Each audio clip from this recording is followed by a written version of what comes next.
Chapter 1. Hello, I'd like to apply for a legal name change. Celeste Gardner handed over a stack of perfectly prepared documents. The clerk reminded her, once you change your name, it will affect your past academic records, certifications, work experience, and so on. Are you sure about this? Yes, I'm sure. Please process it for me. Celeste nodded without a moment's hesitation. After her fiancé and her own brother both fell in love with her assistant, Ivy Moss, betraying her love and her trust, she had made up her mind to leave. She would sever all ties with them completely. All right. You will be notified of the result within 10 business days. Please keep an eye out for a text message. Once the process was complete, Celeste walked out of the city records office, took out her phone, and booked a flight for 2 weeks from today. She was going somewhere no one could find her to start her life over again. Just then, her phone rang. "Where are you? We're all waiting for you to celebrate your birthday," Ethan Hawthorne, her fiancé, urged impatiently. A sweet female voice followed. It was Ivy Moss, Ethan's new assistant, the same woman who had made him fall for her so quickly. Celeste gripped her phone tightly. Just as she was about to speak, she heard her own brother, Caleb Gardner, speaking gently to Ivy. "Are you tired, Ivy? Why don't you come sit down for a bit?" The three of them on the other end of the line seemed to forget all about Celeste and started chatting amongst themselves. "Just hurry up and get here when you're done," Ethan said, as if suddenly remembering who he was talking to. He offered a perfunctory remark before hanging up. Listening to the dial tone, Celeste let out a bitter laugh.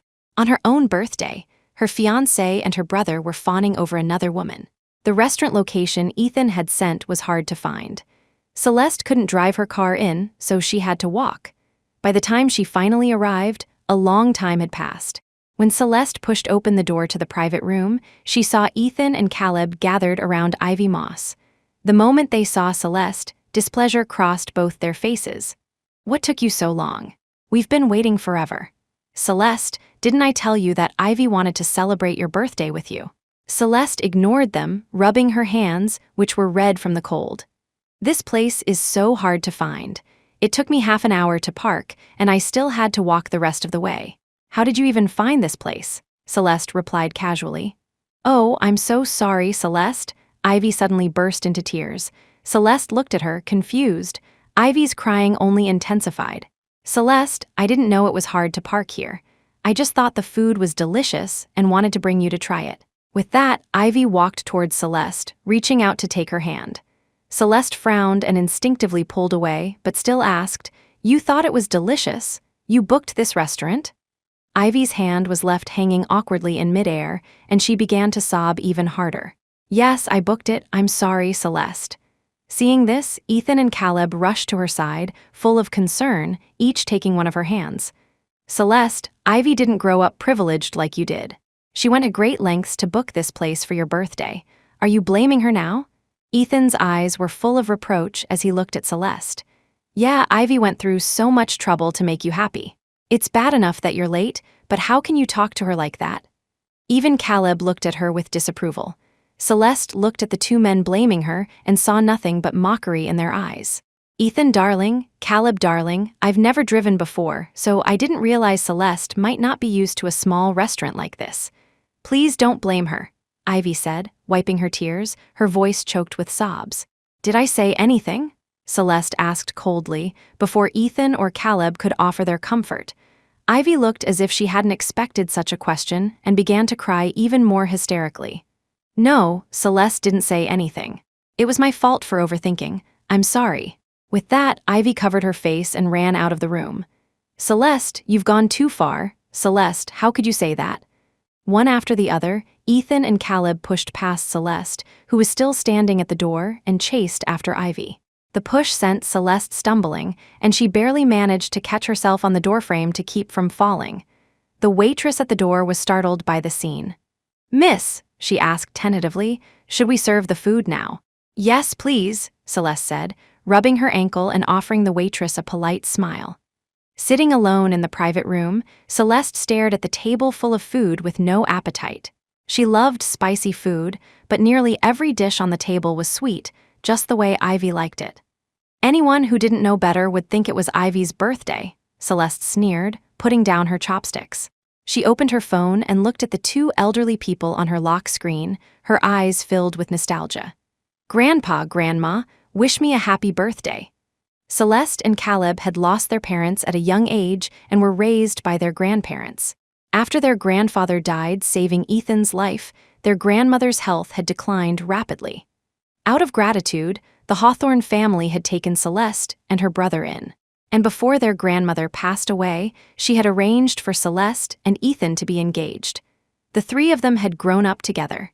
Caleb had been small as a child and would follow her everywhere, always a little timid. Over the years, although both Celeste and Caleb lived with the Hawthornes, Celeste had insisted on not accepting any unnecessary charity from them. She had raised Caleb, watched him grow up and become a professional basketball player. Ethan had been by her side constantly, protecting her from any harm, even shielding her from contact with other men. When she grew up, she started working at the TV station owned by the Hawthorne family and naturally became Ethan's girlfriend. Their relationship had always been strong until Ivy Moss appeared. It was as if Ethan and Caleb had been put under a spell, constantly revolving around Ivy. Ivy had originally been Celeste's assistant. She had come from a small town, a recent graduate just starting her career, her eyes filled with fear and confusion. Seeing Ivy, Celeste was reminded of her younger self when she first moved in with the Hawthornes, so she took extra care of her. She even introduced Ivy to Ethan and Caleb. But before long, Ivy had become Ethan's assistant and the object of Caleb's affection. Celeste had once mentioned wanting to be Ethan's assistant, but he had refused, saying their relationship would cause office gossip. Yet, he had allowed Ivy to become his assistant, and she had held the position for a year. Caleb started hanging around the TV station every day just to catch a glimpse of Ivy, even neglecting his beloved basketball. In the past year, it had become common for both of them to blame Celeste for Ivy's sake. So, Celeste wasn't particularly hurt.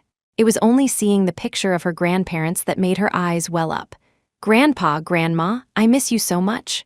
Celeste rubbed her eyes and didn't linger. She stood up and walked out. There was somewhere she needed to go. Chapter 2, Celeste drove to an old neighborhood. Just as she parked her car, texts from Ethan and Caleb came through.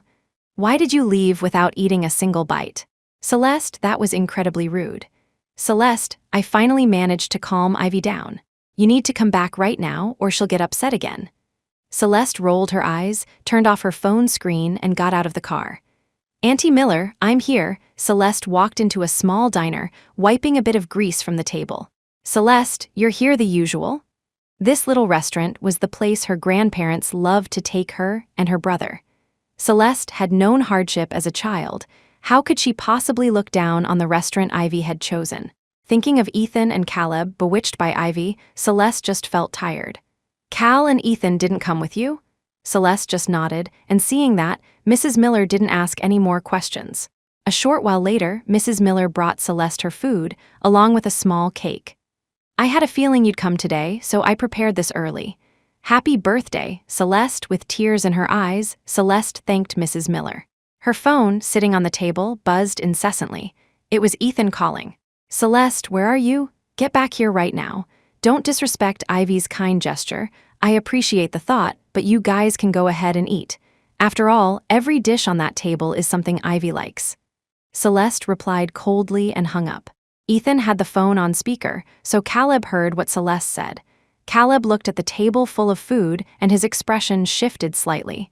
"There really isn't anything here that Celeste likes to eat."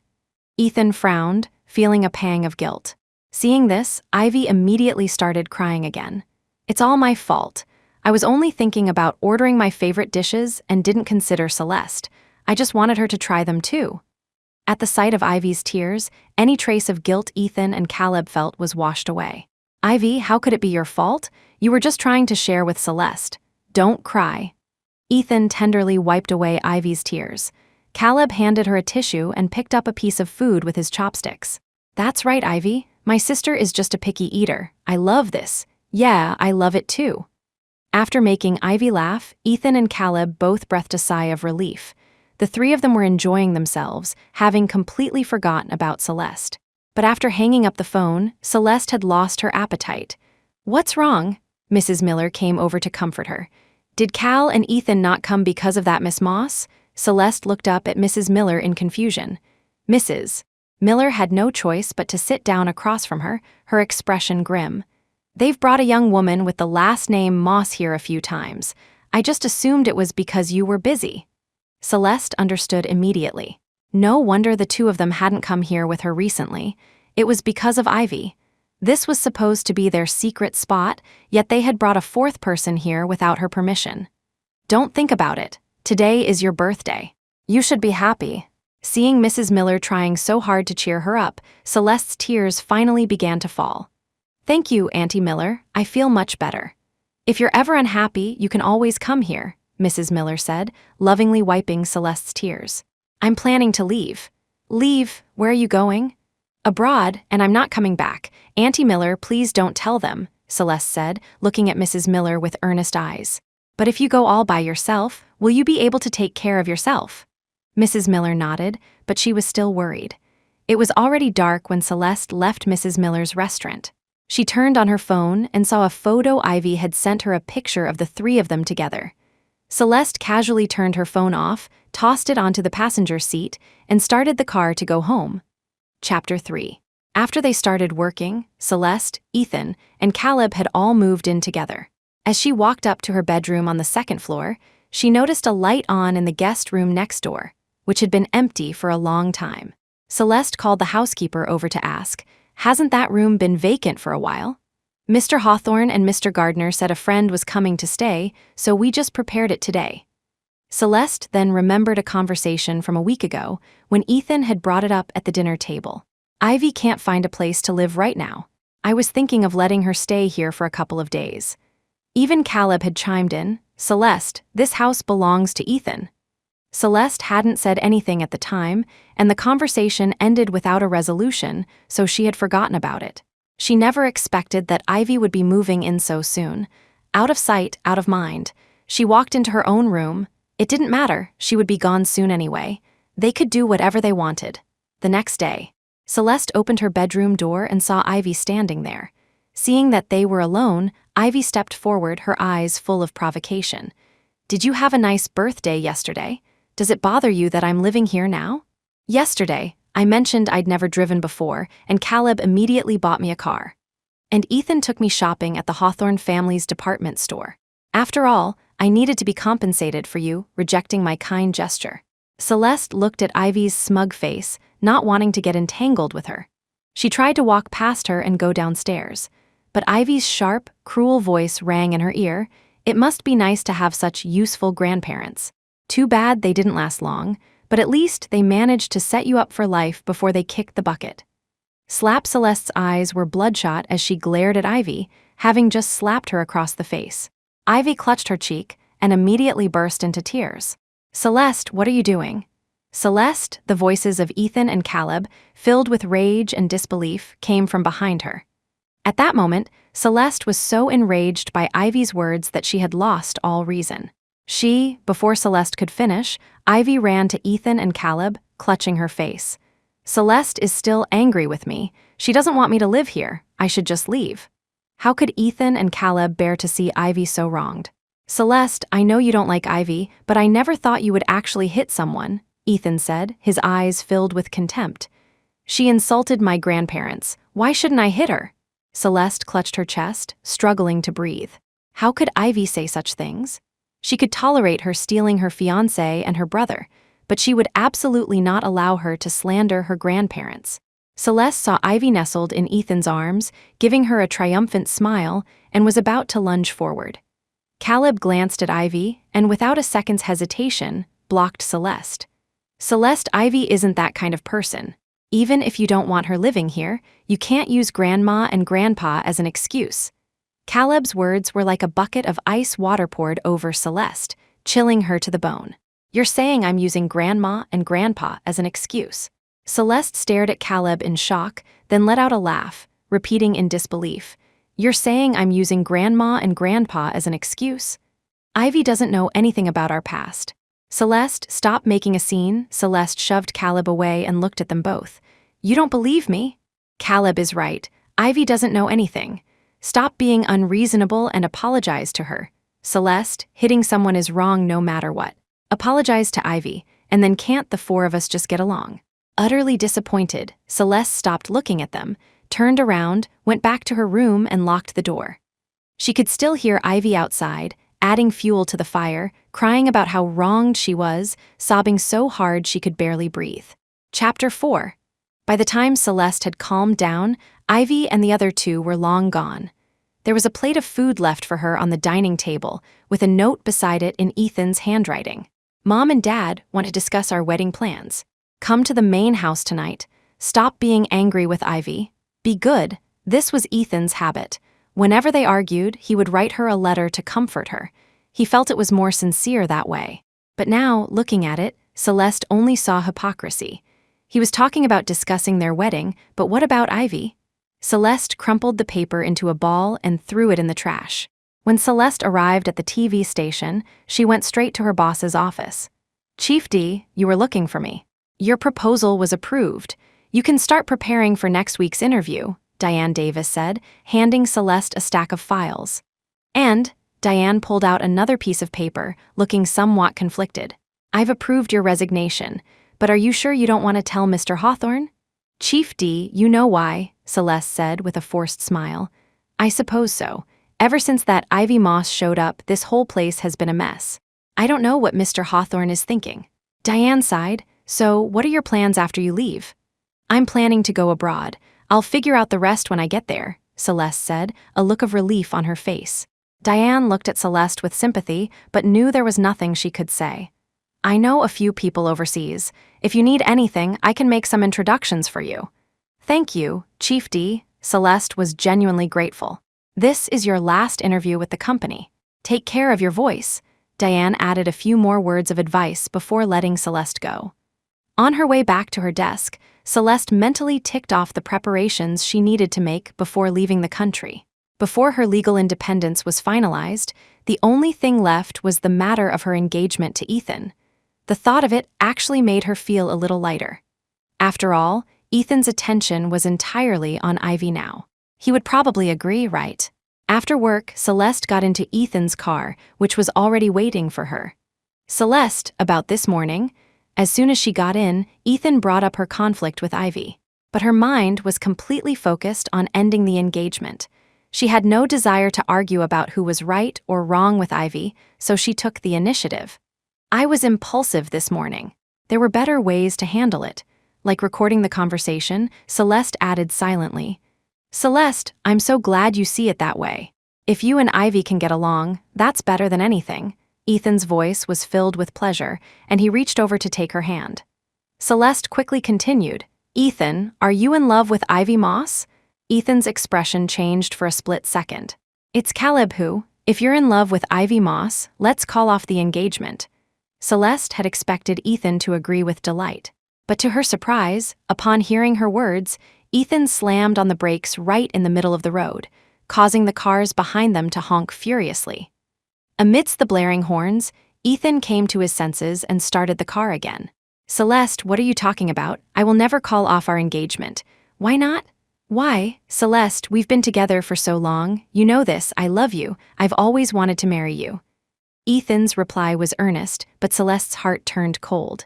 After Ethan's refusal, they drove the rest of the way in silence.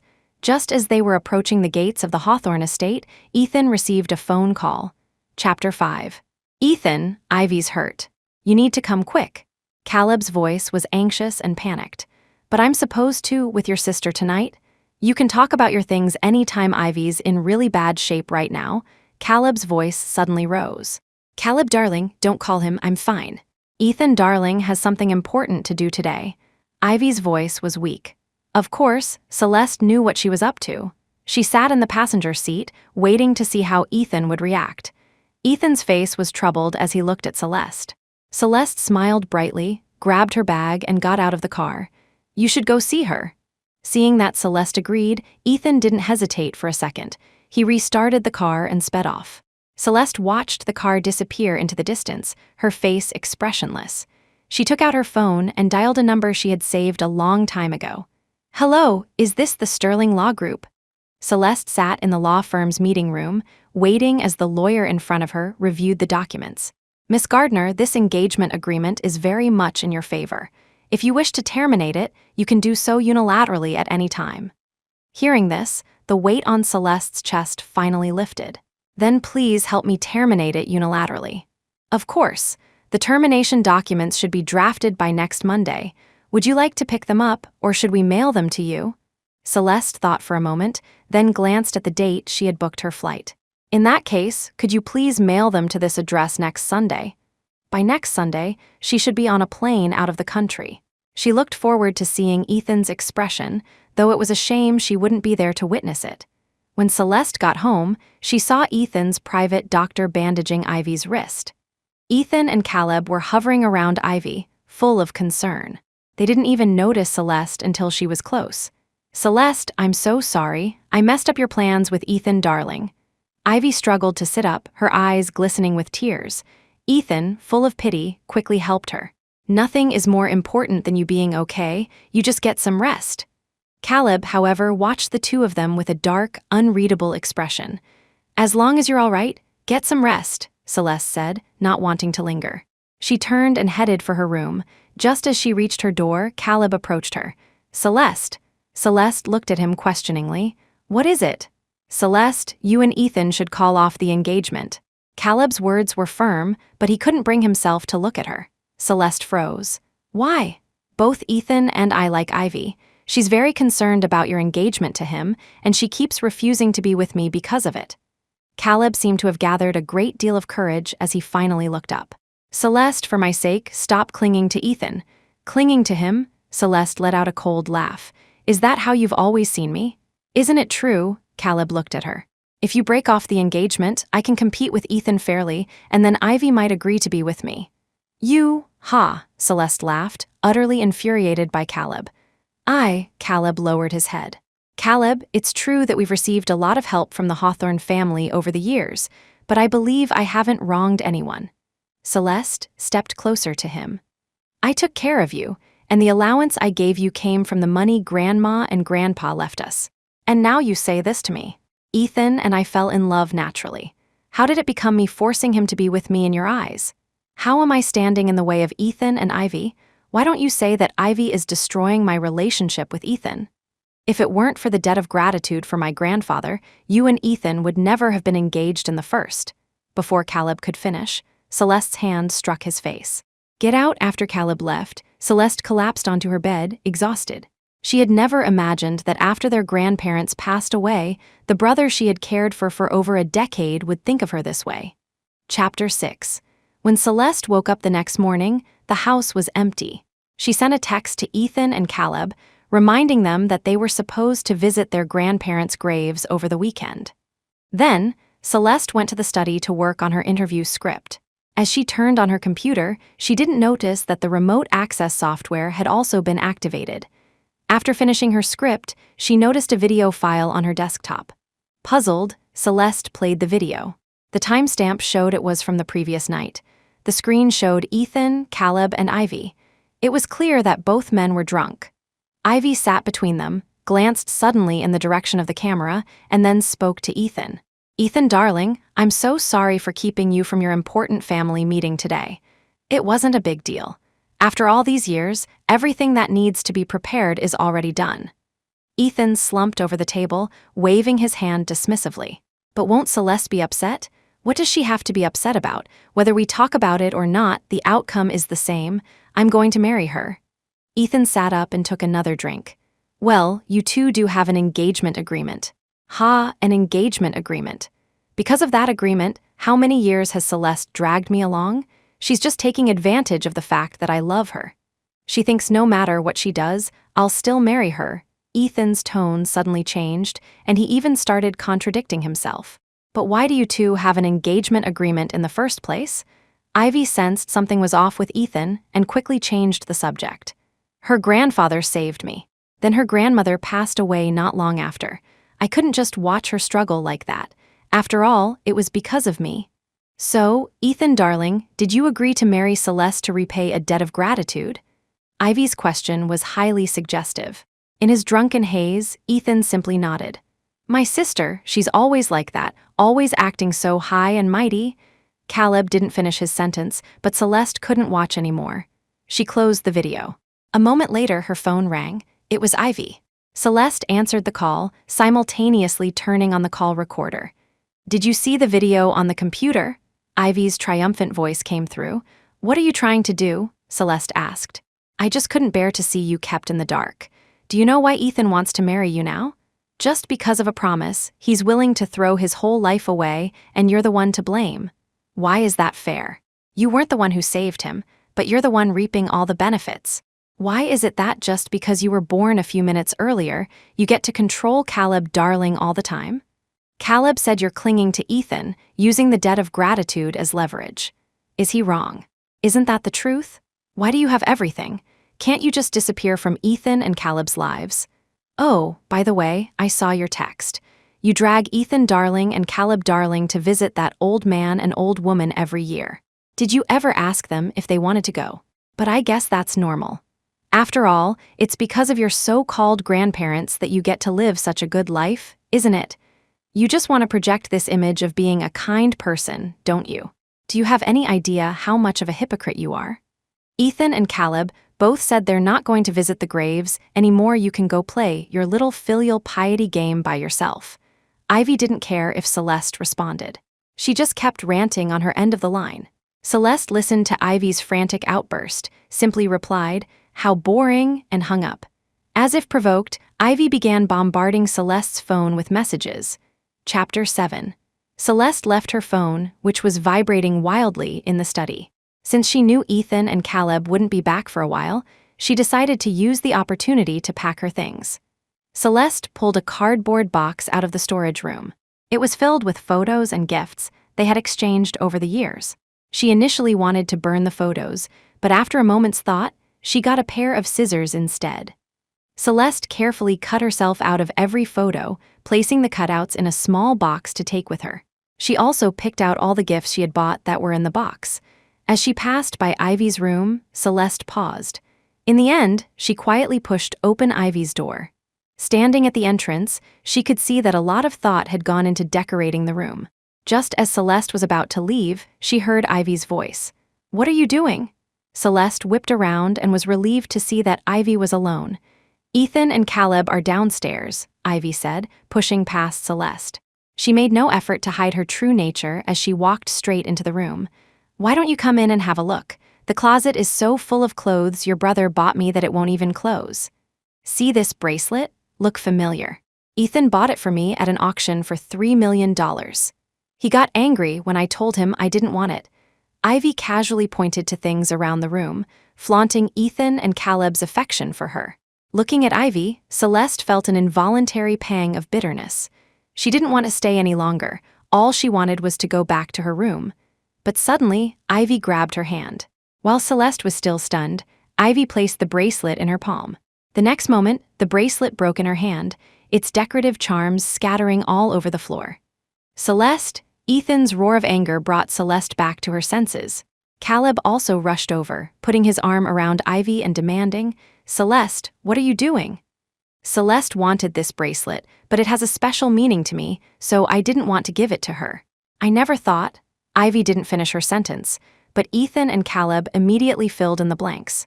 "Celeste, even if Ivy didn't want to give it to you, you shouldn't have done that. This bracelet will be very difficult to repair," Caleb said, frowning in disapproval. Celeste was about to explain, but Ethan rushed forward and shoved her, sending her to the ground. "Celeste, I never knew you were so jealous. I'm so disappointed in you." "Ethan darling, Caleb darling, please don't blame Celeste. If I had known this would happen, I would have just given it to her." Ivy held onto each of them, her words meant to soothe them, but her eyes were full of triumph. A sharp pain shot through Celeste's palm. She didn't let it show on her face as she stood up and said coldly, "Ha, is that the kind of person you think I am? I would never take something that belongs to someone else. And I won't fight for someone who doesn't belong to me," Celeste added silently in her heart. After she spoke, she gave Ethan and Caleb one last cold look and returned to her room without looking back. Her hand had been cut by the scattered charms, and blood dripped from her fingers onto the floor. Both Ethan and Caleb saw it, but neither of them moved.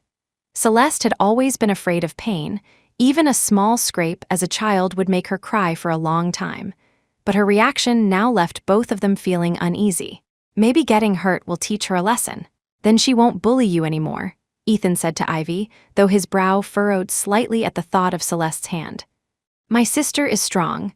A little cut like that is nothing, Caleb said, forcing down his own worry and trying to reassure himself. But the sound of Celeste's door slamming shut still struck a heavy blow to both their hearts.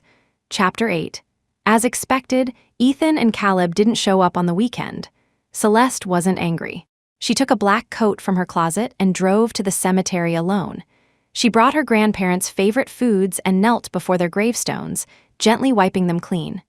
Grandpa, Grandma, Celeste is here to see you. I didn't raise Caleb well. You won't blame me, will you? I don't want to marry Ethan anymore, and I'm planning to change my name and leave. I won't be able to visit you often anymore. I'm sorry. But Grandpa, Grandma, you haven't visited me in my dreams even once. That makes me sad too. Looking at her grandparents' photos, Celeste finally broke down and cried. Grandpa, Grandma, I miss you so much. Snow began to fall from the sky. Celeste sat there in the snow for a long time, until she was so cold she couldn't feel anything. Only then did she leave the flowers she was holding in front of the gravestones and reluctantly departed. When Celeste returned to the villa, she found Ethan and Caleb watching a movie with Ivy.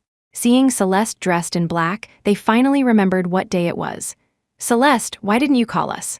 Celeste, Ethan and Caleb stood before Celeste, their faces filled with guilt, at a loss for what to do. Celeste glanced at Ivy, who looked completely unconcerned, and took off her coat, which was still cold from the outside. You didn't want to go, so why would I ask you? With that, Celeste went to the kitchen to get a glass of water, casually placing her phone on the dining table. Ethan and Caleb both followed her. Celeste, Grandma and Grandpa were so good to me. How could I not want to go? Celeste, do you have some misunderstanding about me? They were my grandparents. How could I not want to see them? Celeste put down her glass and looked at Ivy, knowing she had been tricked. But it didn't matter anymore. If you wanted to go, it's not too late now. What's the use of telling me here? Ethan and Caleb were about to say more. Just then, Celeste's phone on the table lit up. It was a text message from the law firm. Ethan and Caleb saw the message and looked up at Celeste in unison. Why are you contacting a law firm? Ethan asked, suspicious. Celeste picked up her phone. It was still locked, so fortunately they hadn't seen the full message. Celeste lied. A friend of mine has some legal questions and asked me to help. About what? Caleb pressed. At that moment, Ivy let out a series of loud sneezes.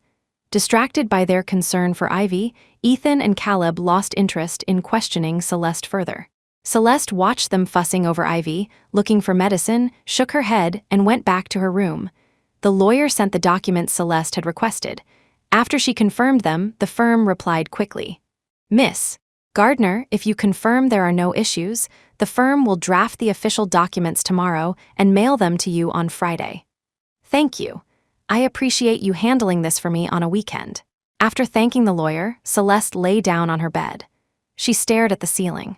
She had quit her job, ended her engagement, and once her legal independence and new ID arrived, she could leave. Next week, she would go back to the office for her final interview, and then she could leave Ethan and Caleb behind for good. Celeste let out a long breath. Soon, she would be free soon. Chapter 9. For some reason, Ivy had been unusually quiet these past few days. Celeste was happy for the peace. She spent her days reviewing her interview script and handling handover tasks. The days passed quickly, and soon it was the day of Celeste's interview. Celeste, good luck today, Diane patted Celeste's shoulder. The guest told me she's really looking forward to this interview. Celeste smiled and picked up her water bottle. I'm looking forward to it too. There were 10 minutes until the interview. Celeste was a little nervous and opened her water bottle, just wanting to wet her throat. But the moment the water touched her lips, Celeste's expression changed, and she began to cough violently. The water bottle fell to the floor, and Celeste's face turned bright red as she struggled for air. Celeste, what's wrong? Diane quickly patted Celeste's back and picked up the fallen bottle, but Celeste couldn't answer. Peach juice, Diane sniffed the contents of the bottle, and her face went pale. Call an ambulance, hearing Diane's words, Celeste tried to control her coughing, but it was useless. She grabbed Diane's arm, her eyes pleading. Forget the interview, you're allergic to peaches.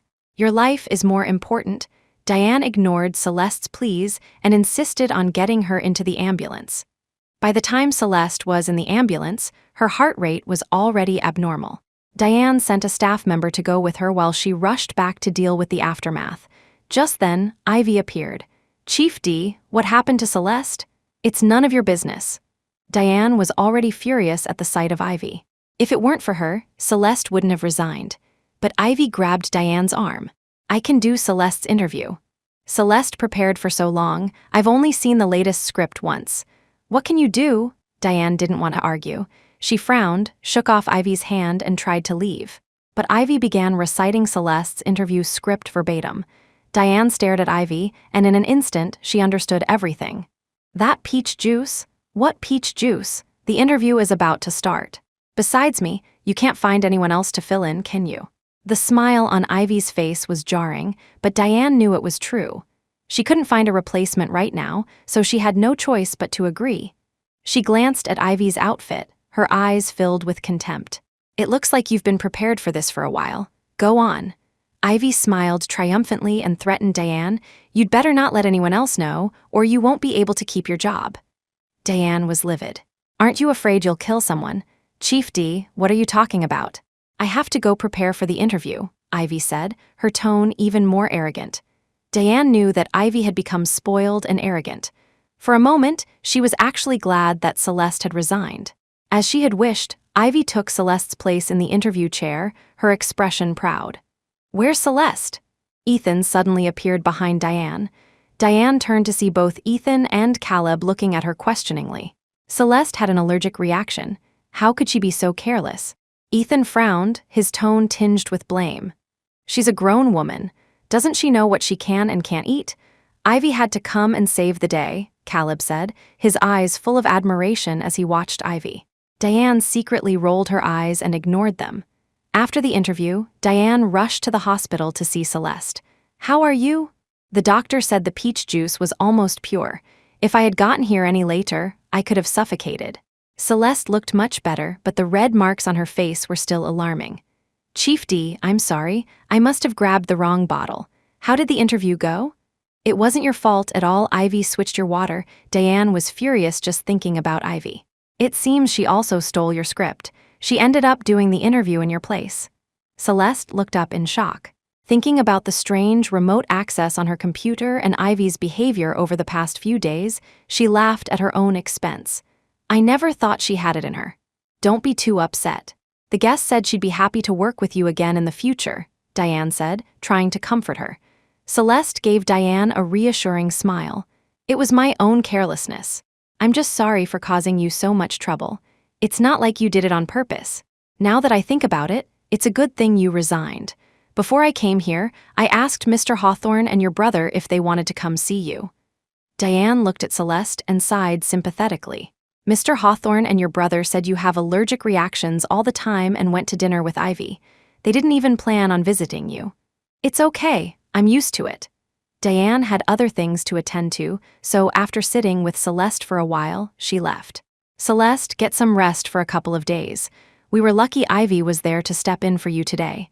When you're better, you need to come back and thank her properly." "Celeste, how could you be so careless? It's a good thing Ivy is so capable.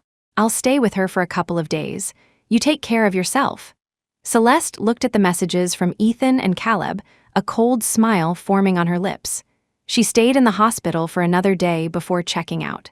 She had already received her new household registration and ID card. That day, she canceled all her accounts and her phone number, replacing them with her new identity. While Ethan and Caleb were out of the house, she secretly went home to get her luggage, leaving Caleb's household registration book in his room. Then, without a trace of nostalgia, she left the villa and got into a taxi headed for the airport. In the car, she received a notification from the law firm that her documents had been mailed. Celeste looked back one last time at the home where she had lived for nearly 10 years. From now on, she was Celeste Knight. Chapter 10. Ethan and Caleb had taken Ivy on a trip out of state for several days and hadn't once visited Celeste in the hospital. It wasn't until they suddenly realized they hadn't been able to contact Celeste for many days that panic set in. They left Ivy at the hotel and rushed back home. On the way, Ethan drove frantically while Caleb kept trying to call Celeste's phone. It's no use. Still can't get through. Yesterday it said her phone was off, but today it says the number is no longer in service. Caleb's face was etched with anxiety as he stared at the red exclamation mark next to her name in his messaging app. Do you think something happened to my sister? Don't think like that. Nothing could have happened. She's had allergic reactions before. A couple of days in the hospital and she's fine, right? Ethan tried to reassure Caleb, but the sweat on his forehead betrayed his own nervousness. But she blocked both of us. Celeste, is probably just throwing a tantrum. It's happened before, hasn't it? Yeah, whenever we ignored her for Ivy. Caleb's words instantly dropped the temperature in the car to freezing. She was the one who wasn't careful, and Ivy was the one who saved the day. There's nothing wrong with us spending a couple of days with her. We'll just have to coax Celeste a bit when we get back. Ethan unconsciously sped up, and Caleb, his face full of worry, nodded. The moment Ethan parked the car at the hospital, Caleb threw open the door and bolted. When Caleb came running out of the hospital, he collided with Ethan, who was just getting out. He grabbed Ethan's arm and started pulling him away. My sister was discharged. Let's go home. Call the housekeeper and ask if Celeste is home, Ethan said, slapping his forehead in frustration as he got back into the car. Right, why didn't I think of that? Caleb quickly pulled out his phone. After hanging up, Caleb's tone was more relaxed, but his brow was still furrowed. The housekeeper said my sister went out 2 days ago, said she was going on a trip for a couple of days. Then maybe the signal is just bad. Maybe. They tried to soothe their own unease, and the car fell into silence. Did she say where she was going? Ethan broke the quiet, a sense of dread growing in his chest. I still feel like something is wrong. She didn't say. But I'm getting scared too, Caleb said, his legs shaking uncontrollably as he tried to ease his anxiety. When they finally arrived home, they saw Celeste's ID card on the entryway table. Celeste's ID is here. Does that mean she's back? Ethan picked it up, a flicker of hope in his eyes. Caleb also felt a sense of relief. He took off his shoes and walked inside, calling out, Celeste! But they searched the entire house and couldn't find any sign of her. Maybe she just went out to buy something, Ethan said, standing at the door of Celeste's bedroom and looking at Caleb. But the empty room was destroying what little hope they had left. Caleb walked into the bedroom and opened the closet. Her clothes are gone. There's nothing here. Do you think Celeste moved out because of Ivy? It's possible. She never liked Ivy, Caleb said, walking out of the room, still searching desperately. But there was no trace of Celeste anywhere in the house. But even if she moved out, she'd have to come back for her ID, right? Ethan followed Caleb, analyzing the situation with a frown. My sister, Caleb's words caught in his throat. Ethan looked at him, confused. Caleb was standing in his own room, staring down at something in his hands. Ethan hurried in and followed Caleb's gaze. It was a household registration book. He took it from him. What's wrong? This, Ethan's voice trailed off. On the document where Celeste's name should have been, there was now only Caleb's. What happened? Ethan stared at the document in shock, the question escaping his lips. Chapter 11. My sister has disowned me. Tears were already streaming down Caleb's face. She legally separated herself from our family registry. Why? Ethan refused to believe it. He snatched the document, desperately searching for Celeste's name. Celeste cares about you so much. How could she bear to do this? My sister told me that if I ever hurt her deeply, she would do this. Caleb collapsed to the floor, completely devastated. She must have been heartbroken. I said so many hurtful things to her, because of Ivy Moss. Hearing Caleb's words, a wave of panic washed over Ethan. I did too. So? Just then, the doorbell rang. The sound seemed to jolt Caleb, and he pushed past Ethan and ran downstairs. Celeste, but Ethan, as if he already knew the outcome, moved towards the door with heavy steps. Caleb threw the door open, only to find a strange man standing outside. Hello, are you Mr. Ethan Hawthorne? The man asked. Seeing that it wasn't who he was expecting, Caleb leaned against the doorframe, his spirit seemingly gone. Ethan stood a short distance from the door, hesitant to approach. The man at the door, seeing that no one was responding, glanced at the file in his hand. This is a document for Mr. Ethan Hawthorne. I believe I'm at the right address. That's me, Ethan said, finally stepping forward to take the file. The letterhead was from the Sterling Law Group. Is this? Seeing the logo, a terrible premonition crept into Caleb's mind as he looked at Ethan. It's the law firm that sent Celeste the text that day. Ethan nodded, his hands trembling as he opened the file. The words unilateral dissolution of engagement immediately leaped out at him. Ethan was dazed. He steadied himself against the entryway cabinet, barely able to stand. Looking at the document in his hand, he let out a self-deprecating laugh. Your sister has disowned me too. Ethan knew, of course, how fragile their engagement agreement was. If Celeste didn't agree to it, she could dissolve it at any time. He just never thought she would actually be so ruthless. Caleb looked at Ethan, then at the file in his hands. Dissolution of engagement?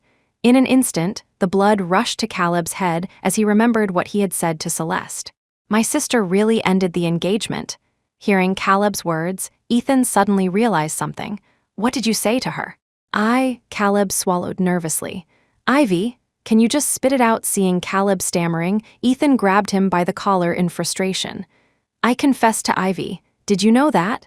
Caleb couldn't look Ethan in the eye. And so, Ivy, Caleb, recalling Ivy's words, suddenly changed his story. Ivy Moss rejected me. She said she had feelings for both of us, but because you were engaged, she couldn't choose me. Ha! Ethan shoved Caleb to the ground. So you went to Celeste and asked her to break up with me? I'm sorry. Caleb sat on the floor, his head bowed, lost in thought. I don't know what I was thinking back then. My mind was completely filled with Ivy Moss. Ethan slammed his fist against the wall in anger. Just then, Caleb spoke up. But are you completely blameless? If you had treated my sister well enough, would she have ended the engagement? Ethan froze, staring at Caleb. It was clear that both of them were remembering their actions over the past few months. Chapter 12. After a long silence, Ethan grabbed his coat. I'm going to the office to find her. I'm coming with you. Ethan and Caleb arrived at Celeste's office, only to find it completely cleared out. Caleb grabbed a nearby employee. Where's Celeste Gardner? She resigned. Resigned? Who approved it? Why wasn't I told? Ethan slammed his hand on a desk, and only then did the employee notice him. Mr.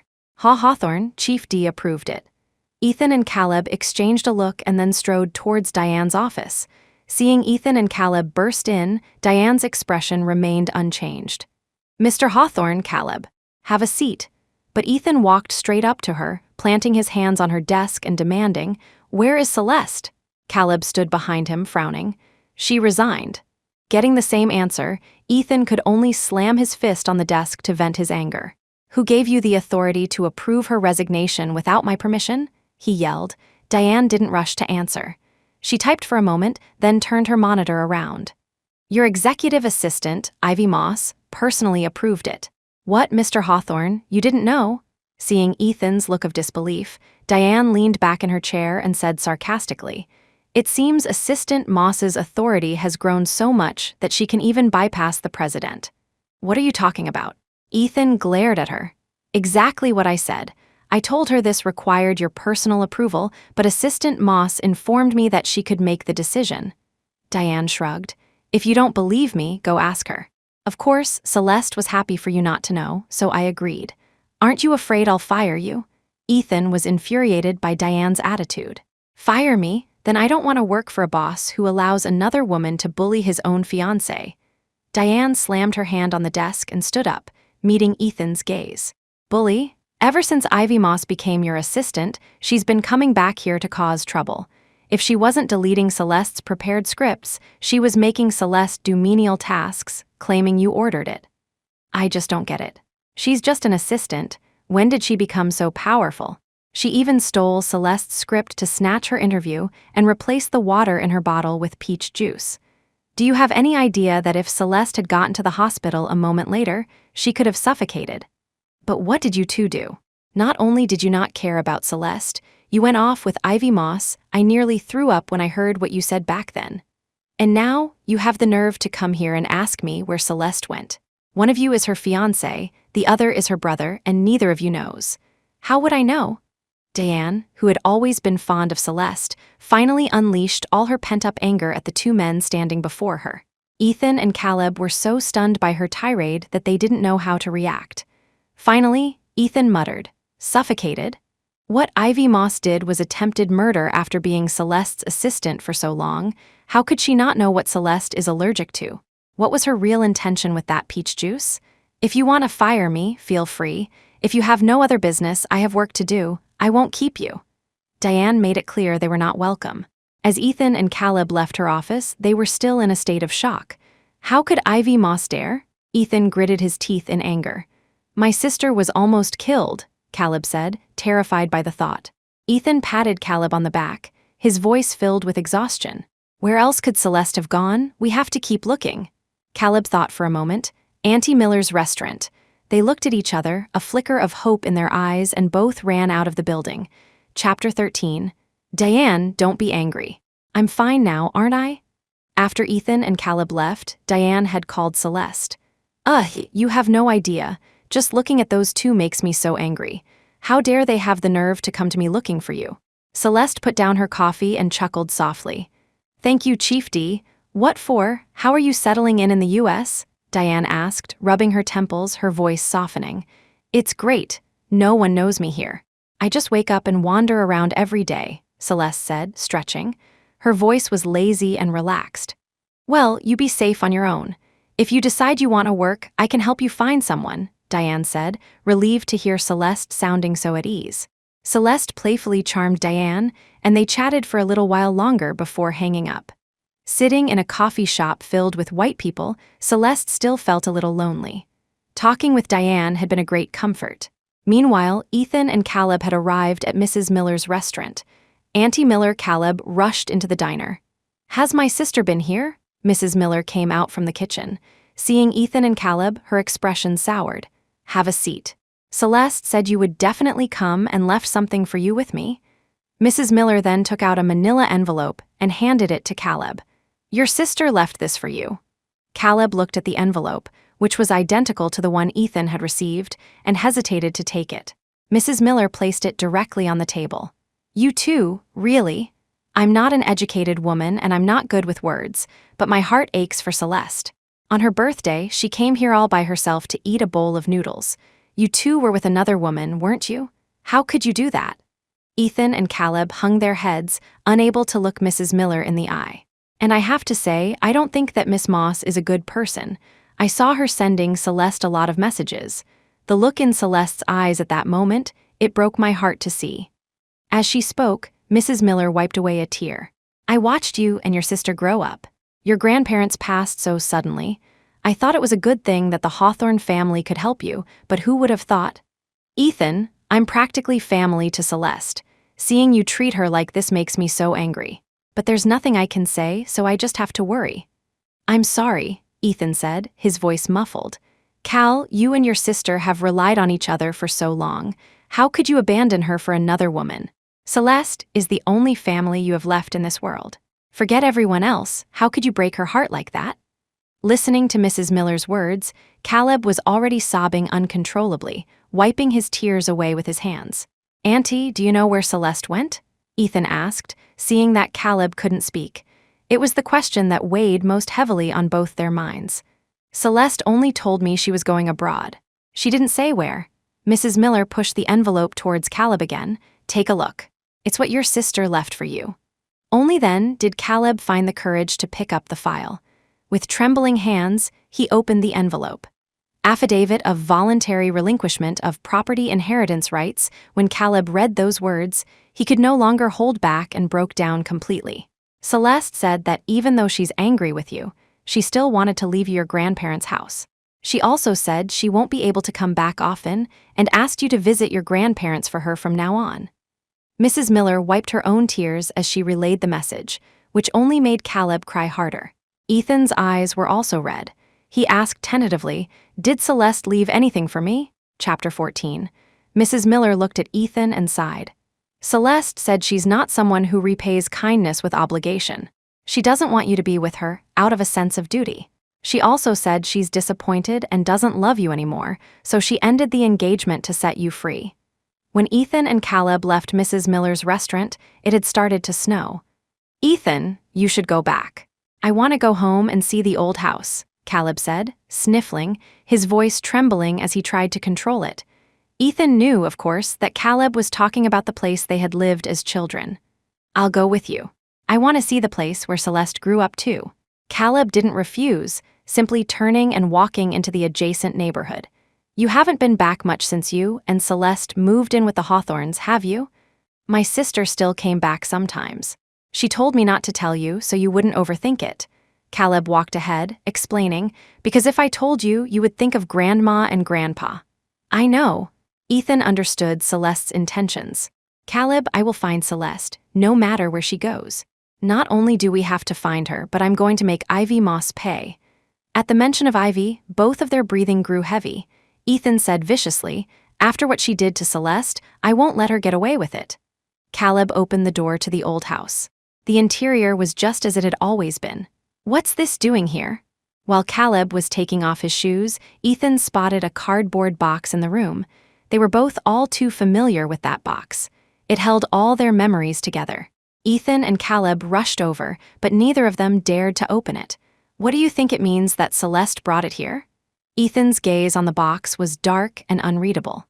"She must have known we would come," Caleb said, reaching out to open the box.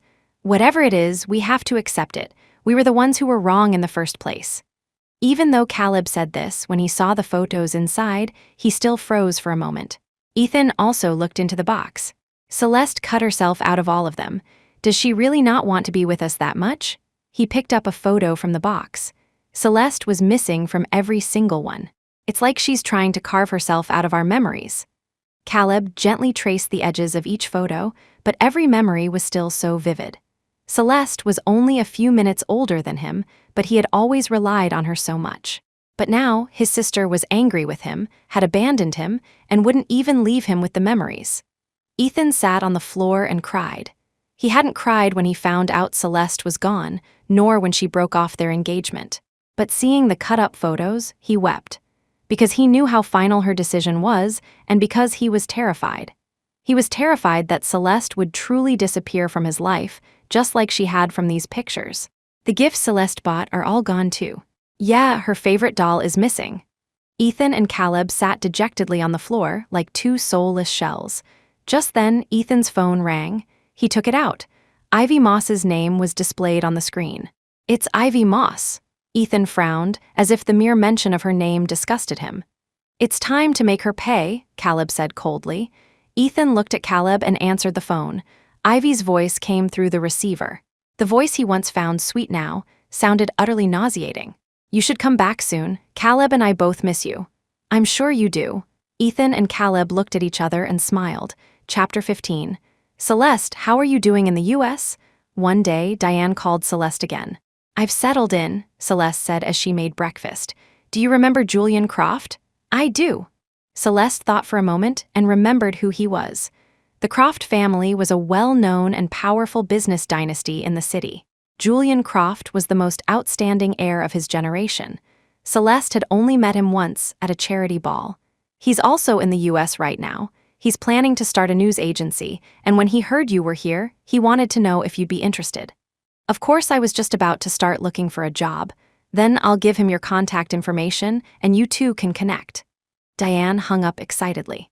A few minutes later, Celeste received a call from Julian. "Miss Gardner, or I suppose I should call you Miss Knight now, hello." Julian's voice was cheerful and warm, the kind that could put anyone at ease. "Call me Celeste. I'm still not quite used to my new name." "Then I'll call you Celeste," Julian decided quickly. "Where are you living now? I can come by and we can talk." Celeste gave Julian her address, only to discover that they were next-door neighbors. A short while later, there was a knock on her door. Julian was wearing a white sweater, holding up a basket of fruit for her to see. "I just moved in yesterday. I had no idea you lived here too. I was out all day yesterday, so I didn't notice any new neighbors." Julian's easygoing nature made Celeste feel comfortable right away. Celeste welcomed him in and then went back to the kitchen. "I was just making breakfast. We can eat while we talk." "Then let me help," Julian said, rolling up his sleeves and joining her in the kitchen. Meanwhile, Ivy Moss had just returned to Ethan's villa to find him and Caleb sitting on the sofa, waiting for her. She put down her shopping bags and went to embrace them, but Caleb stopped her, and Ethan got up to lock the door. Seeing their serious expressions, Ivy grew nervous. "What's wrong?" "Celeste is gone," Ethan said, approaching her from behind. "Is Celeste upset about the interview?" Ivy, realizing it was about Celeste, reverted to her usual demeanor. "Is she unhappy that you two were with me?" Ivy took Ethan and Caleb's hands. "It's all my fault. I'll go talk to her. Where is she now?" Ivy chattered on, not noticing the dark expressions on Ethan and Caleb's faces.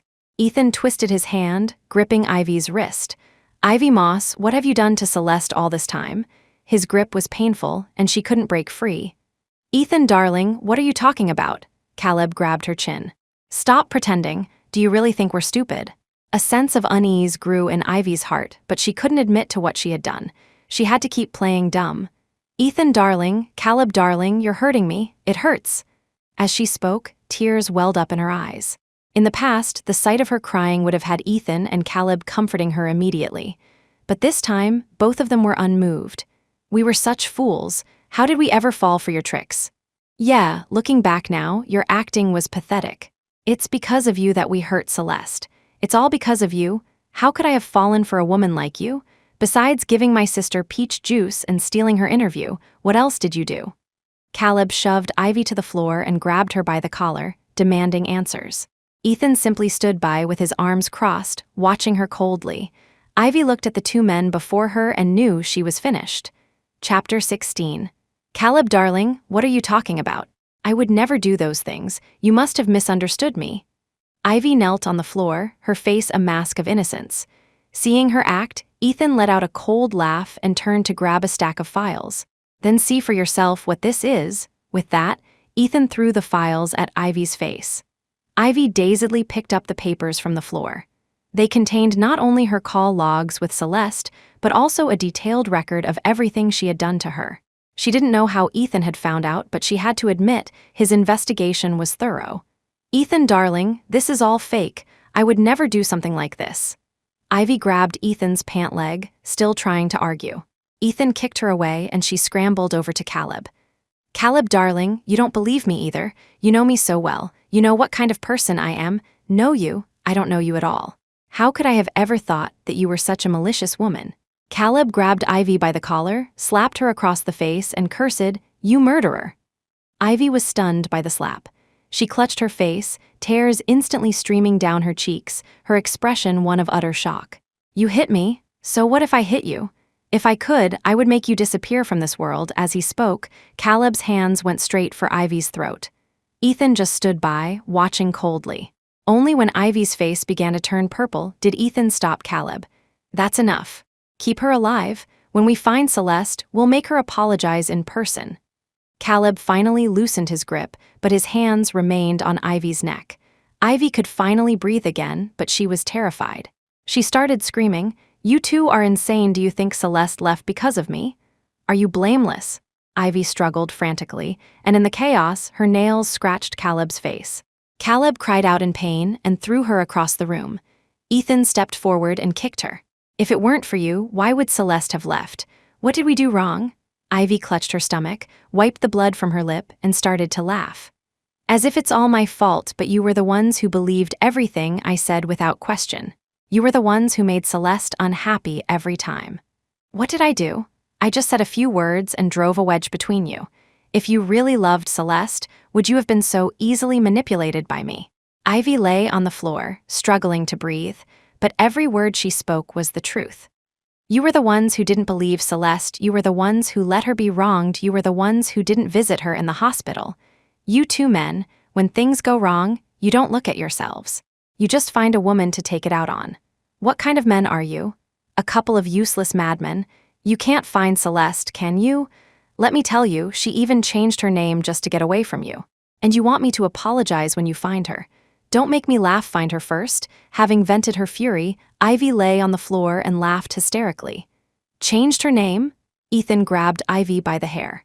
"How do you know that?" "Heck, you didn't care about what Celeste was doing all this time, did you? I had her followed.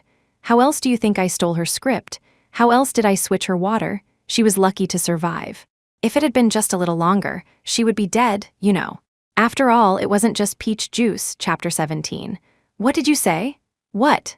Caleb and Ethan's questions came out at almost the same time, a wave of fear washing over them. Otherwise, do you think a simple allergy would have been so severe? That other stuff wasn't easy to get, you know? There was even a hint of regret in Ivy's voice. She was lucky. Otherwise, you wouldn't just be unable to find her right now. Ha ha ha. You, Ethan, and Caleb were terrified by Ivy's crazed state. Seeing their expressions, Ivy laughed even more wildly. I was just too soft-hearted. Otherwise, you two might be crying over her dead body right now, but I should also thank you.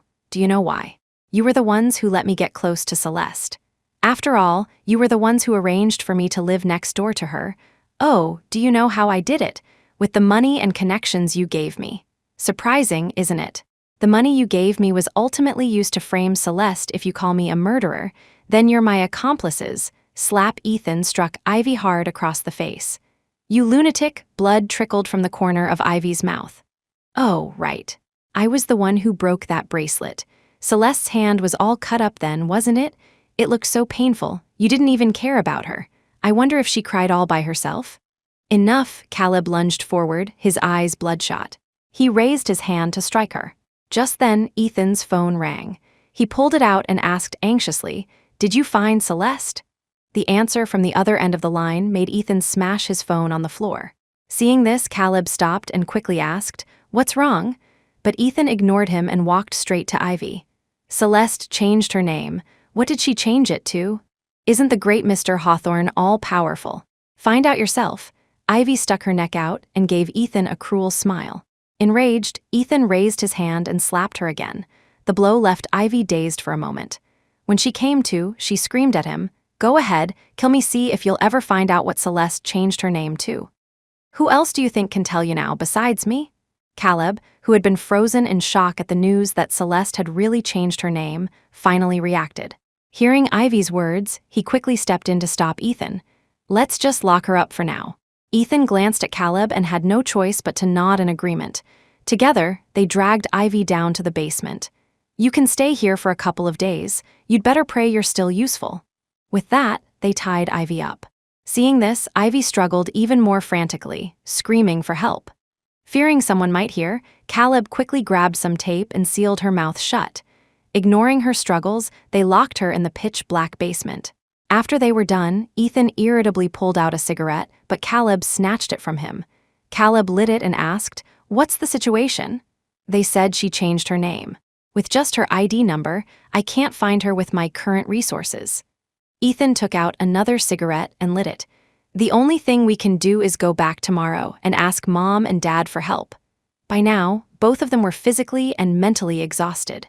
Without even changing their clothes, they collapsed on the sofa and fell asleep. And so, no one noticed the blinking red light coming from Ivy's bag, which had been dropped on the floor. Chapter 18. Early the next morning, Ethan and Caleb returned to the Hawthorne estate. "What are you two doing back? Where's Celeste? Why didn't she come with you?" Margaret Hawthorne welcomed them in happily. But when she saw the looks on their faces, a sense of foreboding crept in. What happened to Celeste? "Mom, where's Dad?" Margaret had no choice but to lead them to the study. After hearing their story, Richard and Margaret Hawthorne were furious. "How could you two do this? I knew something was wrong when you didn't show up to discuss the wedding plans." After so many years, the Hawthornes had come to see Celeste and Caleb as their own children. Now, learning what Ethan and Caleb had done, they were beyond angry. "Didn't I tell you to stay away from that Moss woman?" Margaret poked Ethan's forehead, her face filled with rage. "I know I was wrong. I can't find Celeste anywhere now," Ethan said, letting his mother scold him, his expression dejected. "And your sister was so good to you. How could you, for some woman?" I was temporarily blinded. I'm so sorry to my sister. All I want now is to find her." Whenever Caleb mentioned Celeste, he couldn't stop his tears. "All right, what's done is done. You two need to do some serious soul searching and stay out of trouble. I'll see if I can get someone to help find Celeste." Richard Hawthorne rubbed his forehead, looking utterly exasperated. Hearing that their father had agreed to help find Celeste, Ethan and Caleb both looked up, their eyes filled with gratitude. "But let me be clear. If Celeste doesn't want to come back, neither of you is to bother her." Seeing their hesitation, Richard slammed his hand on the table, his voice full of authority. On this matter, my decision is final. After everything you've done wrong, do you really expect Celeste to just forget about it? Richard was about to say more when a file was sent to his phone. At the same time, there was a knock on the study door. Richard's secretary walked in, her steps hurried, as if something terrible had happened. And indeed, a moment later, Richard's expression changed. He grabbed a book from his desk and threw it at them. You two have really outdone yourselves. Now you're involved in false imprisonment. False imprisonment? Ethan and Caleb thought of Ivy, and their faces instantly paled. Ivy Moss? See for yourselves, Richard threw his phone to them. On the screen was a video of everything that had happened the night before. Except the video had been edited to look as if Ethan and Caleb had beaten Ivy and locked her in the basement simply to vent their anger. Dad, Ivy Moss almost killed Celeste. That's why Caleb and I were so angry. That's right, Mr. Hawthorne. This video has been maliciously edited. Ethan and Caleb explained anxiously. Regardless of the video, the fact is that you two assaulted someone and illegally detained them. The video was uploaded online this morning, and the police are already on their way. Ethan and Caleb collapsed onto the sofa. Forget about finding Celeste for now. You two are about to bring down the entire Hawthorne family with you. The day the video was released, the internet exploded. The Hawthorne family's stock plummeted. By the time Ethan and Caleb got home, the house was already surrounded by media and police. The police were leading Ivy out of the basement. Ivy, looking frail, leaned on an officer, sobbing to the media. When the reporters saw Ethan and Caleb, they swarmed them. Chapter 19. Mr. Hawthorne, do you have any comment on the video? Mr. Gardner, how will this incident affect your basketball career? Mr. Hawthorne, do you admit to illegally detaining Miss Moss? Mr. Hawthorne, there are rumors that you and Miss Moss had a special relationship. What really happened? Mr. Gardner, what is the relationship between the three of you? Why did you and Mr. Hawthorne do this? The questions gave Ethan and Caleb a headache. From a distance, they saw Ivy give them a triumphant smile, and they seethed with anger. Seeing that they were completely surrounded, the police stepped in to maintain order. We need to take them to the station for questioning. Please step back. Amid the chaos, Ethan and Caleb were taken to the police station, while Ivy was sent to the hospital for an injury assessment. When the media saw that Ethan and Caleb weren't talking, they all followed Ivy to the hospital, hoping to get some information from her. The Hawthorne family's TV station was highly influential, and as its new president, the handsome Ethan Hawthorne was always in the spotlight. Caleb's basketball team had a huge fan base, especially among young women. So, the video incident had a massive impact on both of them. For a time, their names dominated the trending topics online. The Hawthorne family was hit hard, and some shareholders had already threatened to pull their investments.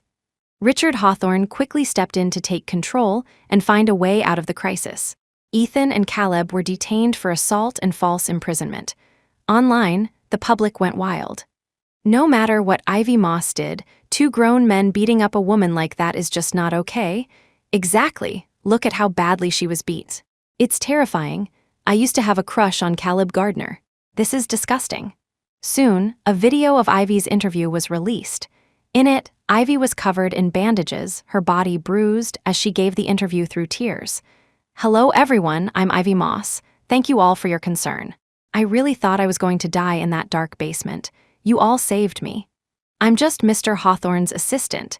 He always valued my work and even arranged a place for me to live. Mr. Gardner was also very kind to me.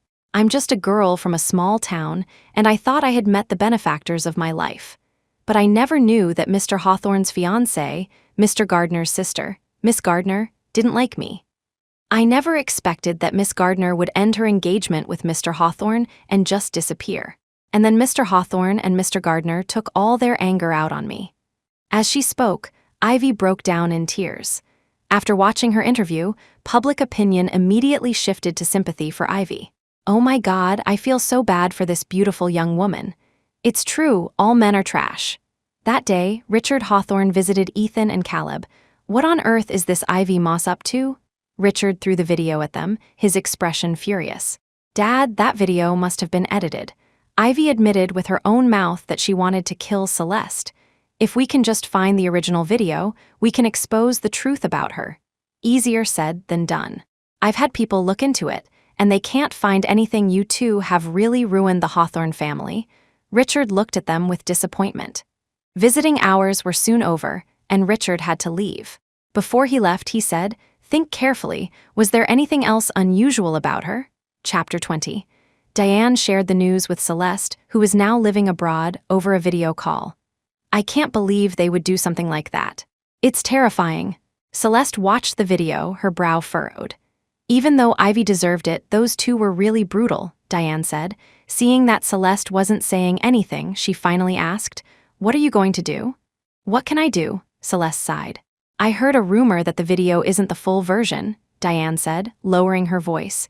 "Even if it's not complete, they still hit her. That's a fact." Celeste watched the video, her feelings a tangled mess.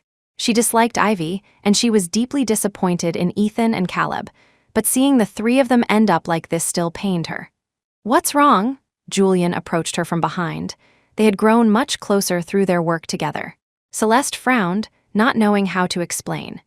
Diane sensed the subtle awkwardness between them and made an excuse to end the video call. Celeste looked at Julian, deliberating for a long time before finally meeting his gaze. "Julian, are you in love with me?" Julian had been waiting for Celeste to explain, but he never expected such a question. Why are you asking that?" Julian's face flushed slightly, and he couldn't look at her. "You probably know that I was once engaged to a member of the Hawthorne family. Before Celeste could continue, Julian interrupted her. "I am in love with you." Celeste looked up in shock. Julian was looking at her with such sincerity. "I also know what happened to you. I know everything." "Then you?" Celeste was surprised. "I came to the US for you. The truth is, I fell for you the first time we met at that charity gala. But I knew you were engaged, so I didn't want to interfere. I followed my family's arrangements and went abroad.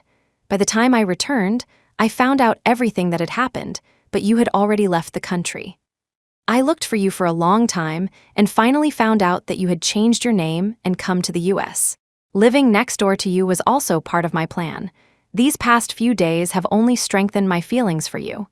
Julian's gaze was earnest, his tone firm. He reached out to take Celeste's hand, then pulled back. "But I don't know if you're still not over Ethan Hawthorne, so I never dared to say anything. I'm sorry, did I make you uncomfortable?" Celeste saw his every move, and a warmth spread through her chest. "I asked you that question because I was afraid of holding you back. My past is a mess, and you have nothing to do with it. I don't want to drag you into it." A wave of sadness washed over Celeste again, and she found it hard to look at Julian. "Celeste, I'm the one who wants to step into this. The reason I never said anything was because I was afraid of burdening you." Hearing her words, Julian quickly explained, "It's me who loves you. It's me who was afraid of putting you in a difficult position. It's me who hopes you'll let me into your messy life, and it's me who wants to be a part of it." Afraid that Celeste would say something else, the confession tumbled out of him. Listening to his confession, Celeste didn't know how to respond. "Actually, I know what's bothering you. When the video came out, I thought about dealing with it, but I was afraid I would be overstepping." Julian looked into Celeste's eyes. "Even though I didn't interfere much, I did a little digging. If you need me to do anything, I'm ready anytime." Celeste looked at Julian's nervous expression and felt a lump in her throat, unable to speak. Julian thought she was about to reject him, and the light in his eyes dimmed. "Don't feel pressured. If you haven't moved on yet, I can wait, but please don't push me away." By the end, Julian's voice was barely a whisper. "Julian, thank you for loving me." Chapter 21. Celeste's gentle, "Thank you," made the light in Julian's eyes fade completely. He couldn't bring himself to look at her. "I understand, I'm sorry." Julian started to turn away, but Celeste grabbed the corner of his shirt. "Julian, I'm sorry for dragging you into this because I love you too." Julian spun around abruptly, but Celeste kept her head down, unable to meet his gaze. Seeing her ears turn bright red, Julian's heart pounded in his chest. He joyfully pulled her into a hug. "Celeste, don't be sorry, it's my honor." "Julian, I'm not saying I love you just because I want your help." Celeste's voice was muffled as she buried her face in his chest. Julian laughed. "I know, don't worry. Even if it was because I'm useful, I'd still be happy." After they had confessed their feelings, Julian led Celeste to the sofa, took out his phone, and played a video. "This is the original video that I intercepted." It's true that Ethan and your brother assaulted Ivy and locked her in the basement. No one can change that. They did something wrong and they should face the consequences. I just want to know the truth." Celeste's hands clenched nervously. "But Caleb is my brother. What if there's still a chance for leniency?" "There is." Julian's voice eased Celeste's anxiety. "Ivy admitted with her own mouth that she wanted to kill you, and she acted on it. It just failed." "Kill me?" Celeste's eyes widened in shock. "The time she stole your interview, there was more than just peach juice in that water bottle." As he said this, Julian held Celeste tighter. "She almost killed you." Celeste recalled her condition at the time. If that were true, it would make sense. She was allergic to peaches, but it had never been that severe before. She patted Julian's back, trying to comfort him.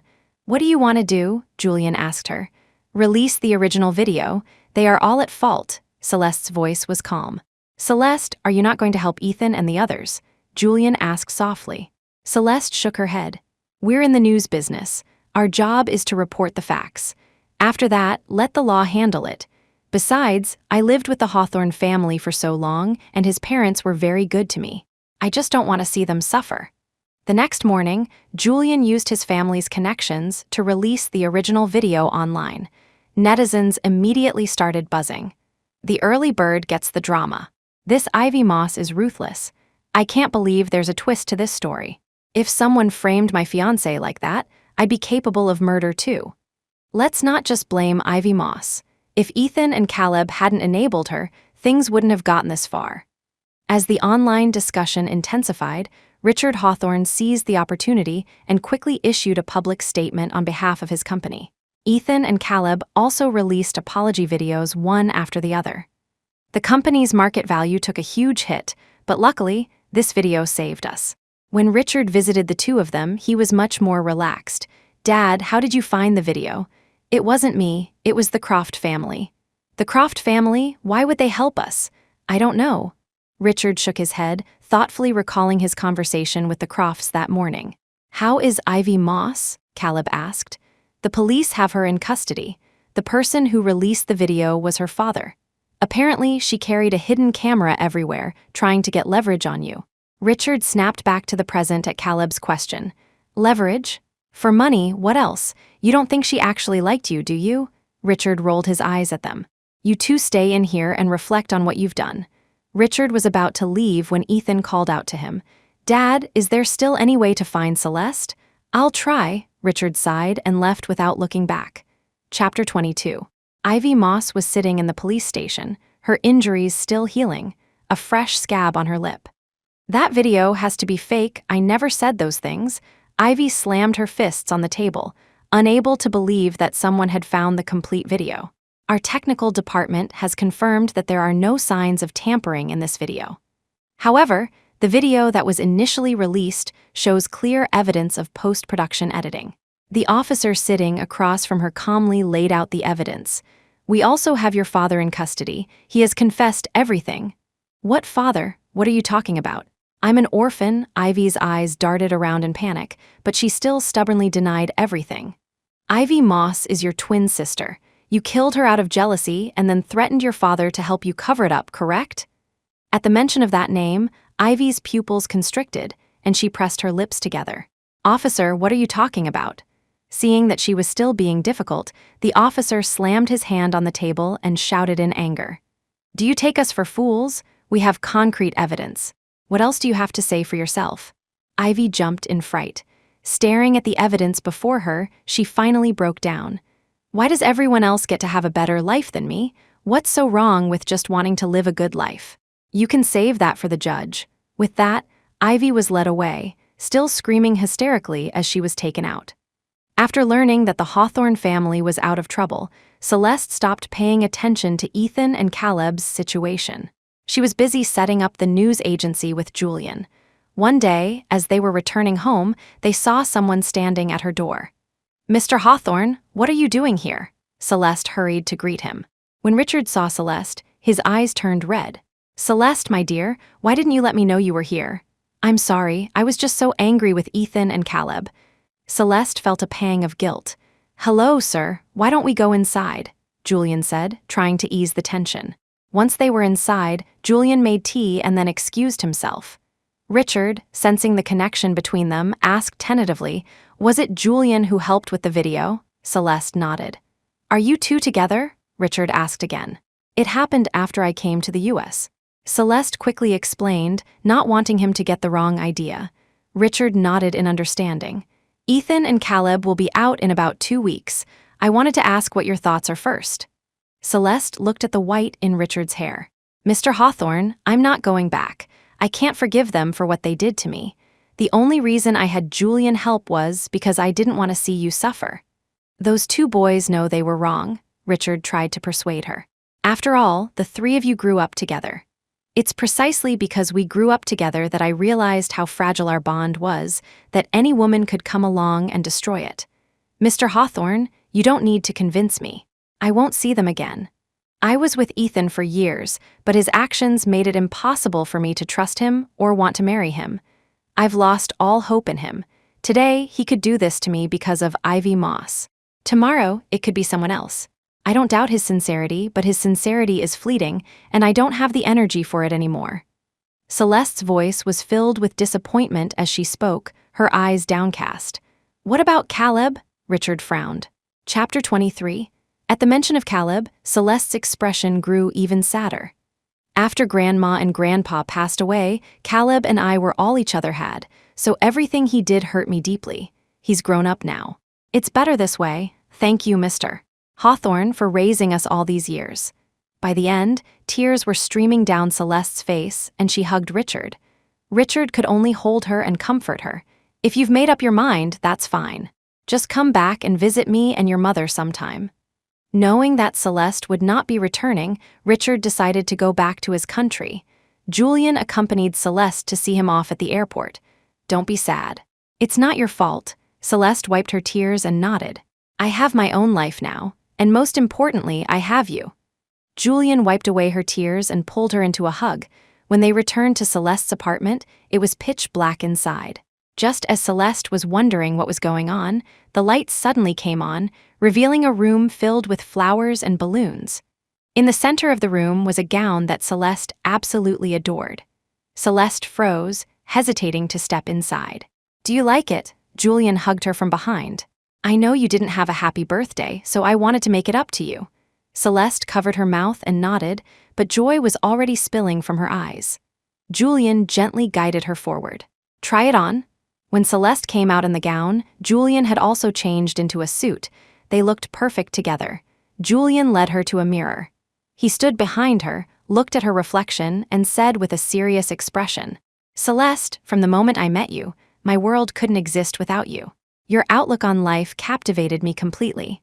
His voice choked for a moment. "When I found out you were engaged, I felt like the world had lost its light. But I was willing to wish you well from afar. I never imagined that you would be here by my side, as my girlfriend." Julian kissed her on the cheek. "I hope I can always be there for you, and I hope I am a part of your every day from now on. Celeste, the tides exist because of the moon, and I exist because of you." Julian turned her around to face him, looking into her eyes. "Celeste, will you marry me?" Celeste was mesmerized by his gaze. "Julian, you don't exist because of me. Your appearance brought light into my life. When I first came to the US, everything was so strange.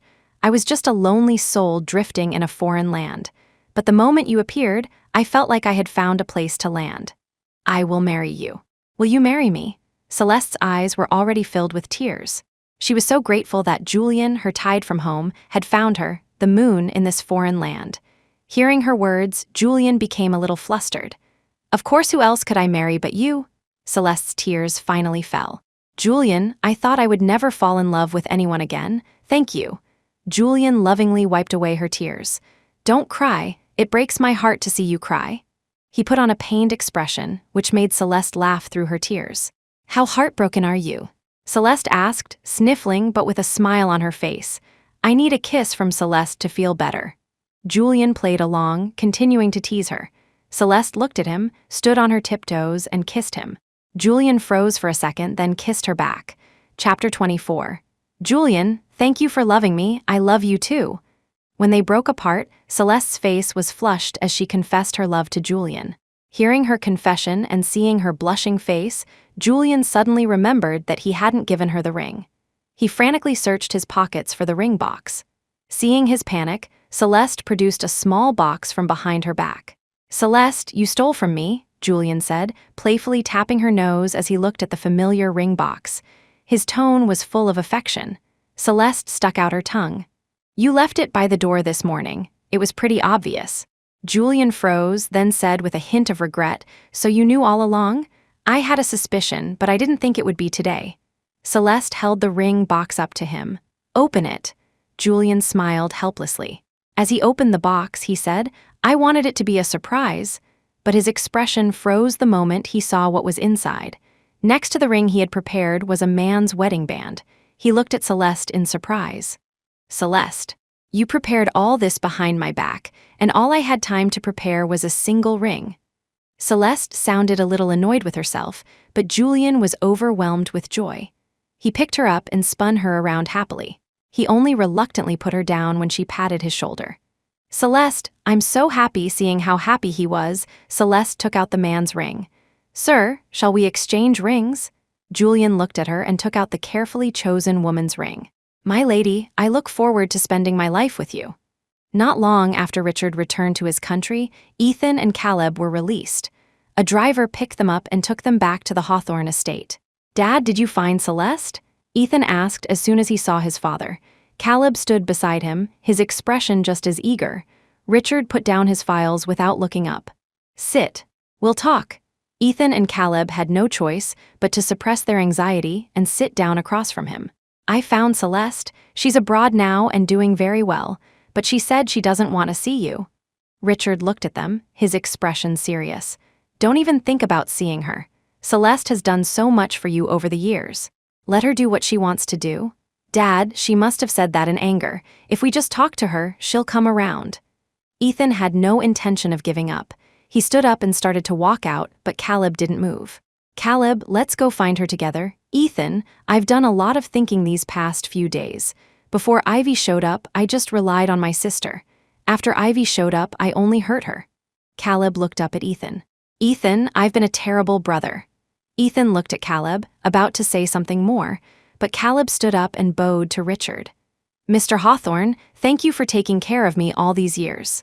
My sister has left the Hawthorne family, so I no longer have any right to stay here. Please take care of your health. I'll come back to visit often." With that, Caleb left the Hawthorne estate, looking utterly lost. Ethan watched him go and collapsed back onto the sofa, completely bewildered. The three of them had grown up together, only to end up like this. Ethan covered his face and sat on the sofa, no longer able to hold back his tears. Richard looked at them and sighed. Chapter 25. After leaving the Hawthorne estate, Caleb moved back into the old house Celeste had left him. When he wasn't busy, he spent all his time training with his team. Meanwhile, at his father's insistence, Ethan spent his days at the office, handling business affairs. But secretly, he never gave up looking for Celeste. Until one day, at a banquet, he overheard a friend talking about Julian Croft. "Did you hear? Julian Croft is getting married." "Really? To which family's daughter? I haven't heard anything. I don't know her. I heard they met in the US. Her last name is Knight. I think her first name is Celeste." "Celeste?" Ethan, who had been listening idly, suddenly spoke up. "Oh, right. Now that you mention it, her name is a lot like your former fiancé's. I heard she changed her name. It couldn't be this Celeste Knight, could it?" The man joked, but seeing Ethan's serious expression, he quickly backtracked. "I'm just kidding. What are the chances? Haha." "Yeah, anyway, have you found Miss Gardner yet?" Ethan knew they meant no harm. He shook his head and left, but he remembered the name Celeste Knight. Knight had been his grandmother's maiden name. As soon as he left the banquet, he had someone investigate. Soon, a report was on his desk. There was a photo of Celeste Knight. Looking at the face that was identical to Celeste's, Ethan knew it was her. Celeste was smiling happily, her arm linked with Julian Croft's. Ethan looked at her face, gently tracing her image with his finger. "Celeste, how can you be so happy with another man?" Just then, Ethan received a text message. "Mr. Hawthorne, I know you are investigating Celeste. There's no need to continue. She is Celeste Gardner, but her name is now Celeste Knight, and she is my wife. Celeste does not wish to have any further contact with you. Please do not disturb her. Ethan furiously smashed his phone on the ground. He picked up the report from his desk and tore out Julian's picture. Who do you think you are? Celeste is mine. Celeste sat in the car on the way to the Croft family home, her hands clenched tightly. Don't be nervous. Julian took her hand. You video chatted with my parents so many times. What are you afraid of? Seeing Celeste taking deep breaths to calm herself, Julian found her adorable. It wasn't until after I accepted your proposal that I realized I had never even met your parents. Celeste felt a little guilty. Julian was about to say something more to comfort her, but the car had already stopped outside the Croft family's gate. Julian's parents were waiting outside. When they saw Celeste, they came over to greet her, their faces kind and welcoming. Hello, Mr. and Mrs. Croft, Celeste said as she got out of the car. You're still calling us Mr. and Mrs. Croft? Julian's mother pretended to be upset. Celeste smiled and said, Hello, Mom and Dad. That sounds much better. All right, let's not stand around outside. Come on in. Julian's mother happily took Celeste's hand and led her into the house. You're even more beautiful in person. The gown you picked out has been finished. We were just waiting for you to come back and try it on. Your father and I have also seen the wedding venue. It's beautiful. Your wedding has to be absolutely perfect. Julian's mother held Celeste's hand, beaming with joy. Left behind, Julian and his father could only follow helplessly. This is a bracelet I received from your grandmother. Now it's yours. Julian's mother took out a beautiful jade bracelet and put it on Celeste's wrist. Celeste, you've been through so much. Now that you're marrying into our family, we will take good care of you. Thank you, Mom, Celeste said, her eyes welling up with tears. Julian's mother gently patted her head and smiled warmly. Chapter 26. Celeste stayed with the Croft family, and before she knew it, her wedding day had arrived. The Croft family placed great importance on their wedding. Invitations had been sent to all the prominent business figures in the city and even some well-known politicians. Julian was with Celeste as she got her makeup done, a constant smile on his face. So beautiful, I have great taste. Celeste gave him a playful glare. Julian stepped forward to adjust the train of her dress. Just as he was about to speak, a man who looked like a bodyguard knocked and entered. Ethan Hawthorne is here. We've stopped him, Celeste frowned. What is he doing here? Julian patted her hand reassuringly. Don't worry, I'll handle it. He turned to leave, but Celeste grabbed his arm. I'll go with you. Seeing the determination in her eyes, Julian nodded and helped her outside. Ethan was being held back by the Croft family's security at the entrance to the wedding venue. Why can't I go in? Ethan sounded hysterical. Ethan Hawthorne, Celeste saw him from a distance and hurried over, calling his name. What are you doing here? When Ethan saw her, he tried to run to her but was blocked by the guards. Celeste, it really is you. Come home with me. I've already broken our engagement. We have nothing to do with each other anymore, Celeste said, looking at him coldly. Celeste, stop messing around. I know I was wrong. We lived together for so many years. How could you just stop loving me? Does Julian Croft know about our past? Who else could you be with besides me? Celeste, I wasn't with you because of some debt to your grandfather. I've always loved you. I had nothing to do with Ivy Moss. We never did anything. Celeste, please come home with me. I'm begging you. Who I'm with is none of your business. What you did with Ivy Moss has nothing to do with me. Ethan, I stopped loving you a long time ago. Stop harassing me. How could you not love me? We grew up together. Over a decade of history, and you can just throw it all away? Ethan's voice was filled with disbelief. You can throw away over a decade with me, just like that, but you've only known Julian Croft for a short time. Do you really love him? You even found the video Ivy hid to save me. Right, did you agree to be with him just to save me? Ethan's words grew more and more frantic. Listening to him, Celeste felt sick. I'm with Julian because I love him. As for you, just looking at you makes me feel disgusted. Hearing her say he was disgusting, Ethan's face twisted in a snarl. He pushed against the guards, trying to get to her. Julian had seen enough. He strode over to Ethan and kicked him to the ground. Ethan, didn't you hear Celeste say she doesn't want to see you? No, it's not possible. Ethan struggled to get up, but another person pulled him back. It was Caleb. Richard Hawthorne also rushed out of his car. When he saw Ethan, he slapped him across the face. You lunatic, what are you doing here now? Richard signaled for the bodyguards he had brought to take Ethan away. "Ethan," Celeste called out to him, "get a grip. Have some self-respect, will you?" Her words seemed to finally break through Ethan's delusion. He instantly calmed down and let the bodyguards lead him to the car.